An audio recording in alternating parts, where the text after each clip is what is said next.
మీరు శుక్లపక్షంలో లేదా కృష్ణపక్షంలో అష్టమి నాటి నుంచి ప్రత్యేకించి తూర్పు దిక్కును పరిశీలించండి. అష్టమి నాటి నుంచి పూర్ణిమ వరకు లేదా అష్టమి నాటి నుంచి అమావాస్య వరకు తూర్పు దిక్కును పరిశీలించండి. శుక్లపక్షంలో అయితే తూర్పు దిక్కుని సాయంత్రం వేళ పరిశీలించాలి. అష్టమి నుంచి పూర్ణిమ వరకు సాయంత్రం వేళ. అక్కడ అష్టమి నుంచి పూర్ణిమ వరకు బాలచంద్ర లేఖ ఇలా కనబడి పెరుగుతూ ఉంటుంది. పూర్ణిమ నాటికి పూర్తిగా వస్తుంది. అదే కృష్ణపక్షం వచ్చిందనుకోండి, సాయంత్రము రాత్రి నిశాముఖంలో కనపడదండి. తెల్లారకట్ట మీరు 4ంటికి లేచి అదే తూర్పు దిక్కు వేసి చూడండి. 4ంటికి లేచి అలా లేచి చూడాలమ్మా. పిల్లలకు కాకపోయినా పెద్దవాళ్ళైనా చూడండి. నేను మొహమాటం లేకుండా చెబుతున్నా. ఇవాళ అన్నిటికీ దంపతుల మధ్యలో కోపాలు, తాపాలు, చికాకులు ఎక్కువైపోతున్నాయి. ఉదయం సూర్యోదయం, రాత్రి చంద్రోదయం ఖచ్చితంగా చూస్తే మనస్సులు చాలా ఆనందంగా ఉంటాయి. ఏ తగాదాలు ఉండవు. మన ప్రణాళికలో సూర్యోదయం చంద్రోదయం చూడడం ఒక భాగమై ఉండాలి. ప్రకృతిని చూడడం మానేసాం మనం. ఆ టీవీని సూర్యుడిని కూడా, ఆ చంద్రుణ్ణి సూర్యుడిని కూడా టీవీలోనే చూస్తాం ఇక్కడ, లేకపోతే ఫోన్లో చూస్తాం ఇక్కడ. అలా కాదండి, మనం ప్రత్యేకంగా చంద్రోదయానికి లేవాలి, చూడాలి. అదే కృష్ణపక్షంలో తెల్లారకట్ట 4 తర్వాత 4:30, 5 ఆ సమయంలో, ఇంకా 5:30 అయినా ఇంకా పర్వాలేదు, మంచిది. అష్టమి నుంచి అమావాస్య వరకు చూస్తే క్రమంగా తరిగిపోతూ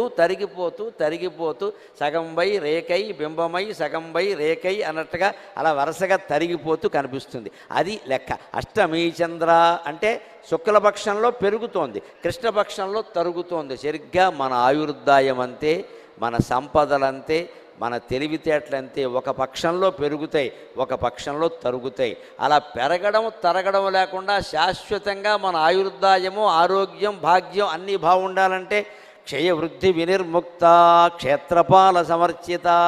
క్షయము వృద్ధి రెండిటికీ అతీతంగా ఉండేటువంటి అమ్మవారిని మనం సేవించాలి ఖచ్చితంగా. అప్పుడు ఖచ్చితంగా క్షయం శుక్లపక్షంలో వృద్ధి కానీ కృష్ణపక్షంలో క్షయం కానీ లేకుండా ఎప్పుడూ నిర్మలంగా ఒకే రకంగా ఉంటాం ఖచ్చితంగా. అందుకని అష్టమీ చంద్ర విభ్రాజదళిక స్థల శోభిత ముఖచంద్ర కళంకాభ మృగనాభి విశేషక. ఆవిడ ముఖం చందమామలా ఉందిట. కానీ చందమామలో ఒక లోపం ఏమిటో తెలుసా? మచ్చ ఉంటుంది. పున్నమి నాటి చందమామలో కూడా మచ్చ ఉంటుంది.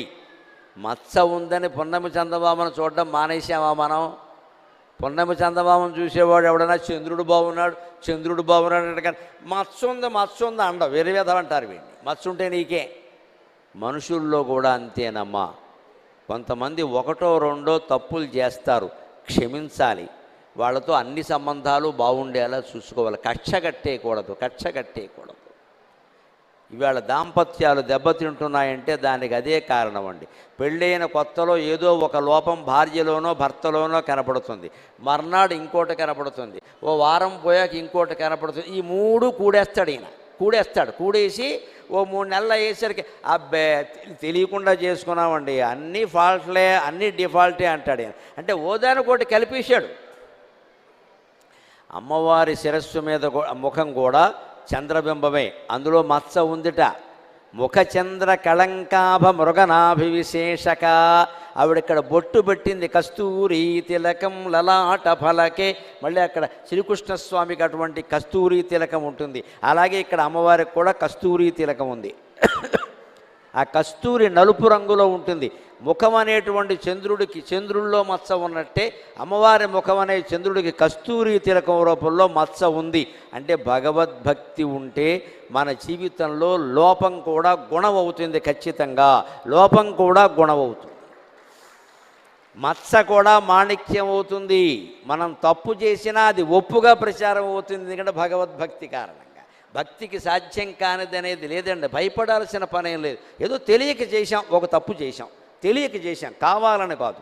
ఒకవేళ కావాలనే పోనీ బుద్ధి చాపల్యం కొద్దీ చేశాం, నిజంగా పశ్చాత్తాపడ్డాం అనుకోండి, అమ్మవారు దాన్ని క్షమించి ఆ తప్పు వల్ల ఎదుటి వాళ్ళకి మేలయ్యేలా చేసి, మీరు ఈ పని చేయబట్టే కదండి మాకు ఈ మేలు జరిగింది అని వాళ్ళే వచ్చి మనకి నమస్కారం చేసేలా చేస్తుందమ్మా. అది భగవల్లీల. ముఖచంద్ర కళంకాభ మృగనాభివిశేషక, అంత అందమైన చందమామ లాంటి ముఖంలో ఆవిడ కూడా మచ్చలాగా ఓ కస్తూరి బొట్టు నల్లగా పెట్టుకుందుట. మన జీవితంలో కూడా 1-2 తప్పులు జరిగితే అంత బాధపడక్కర్లేదండి. కొంతమంది మనస్తత్వం ఎలా ఉంటుందంటే ఎప్పుడో 25 ఏళ్ళప్పుడో 30 ఏళ్ళప్పుడో ఏదో తెలియక ఒక తప్పు చేస్తారు. ఇక జీవితాంతం నా బతుకింతే, అప్పుడే జాగ్రత్తగా ఉండాల్సింది. ఇప్పుడు జాగ్రత్తగా ఉండొద్దని ఎవడు చెప్పాడు? నేను 50 ఏళ్ళు వచ్చాయి కదా, ఇంకా దాన్ని ఎందుకు తలుచుకుంటున్నావు? ఇక్కడ చేసిన గొప్పల్ని పదే పదే తలుచుకోవడం ఎంత తప్పు, చేసిన తప్పుల్ని పదే పదే తలుచుకోవడం కూడా అంతే తప్పు. వదిలేయాలి, ఎక్కడికెక్కడ వదిలేయాలి. జీవితం బాగుండాలంటే అంతే. 3 మాటలు గుర్తుపెట్టుకుందాం, బాగా ప్రచారం అవుతున్నాయి కదా నేను చెప్పినవి. ఎక్కడ వస్తువులు అక్కడ పెట్టండి, ఎప్పటి పనులు అప్పుడే చేయండి, ఎక్కడ విషయాలు అక్కడే వదిలేయండి, జీవితం అంతా బాగుంటుంది వెంటనే. ఎక్కడ అలాగని ఇక్కడ నేను చెప్పే మాటలు వదిలేయకండి, ఇవి మాత్రం కాస్త గుర్తు చేసుకోండి. అక్కడే వదిలేయమన్నారు, మేము వదిలేసాం. ఇవి ఉపయోగపడే మాటలు. పనికిమాలిన మాటలు అన్నీ ఉంటాయి, బోడు చర్చలు కూడా, అవి వదిలేయాలి.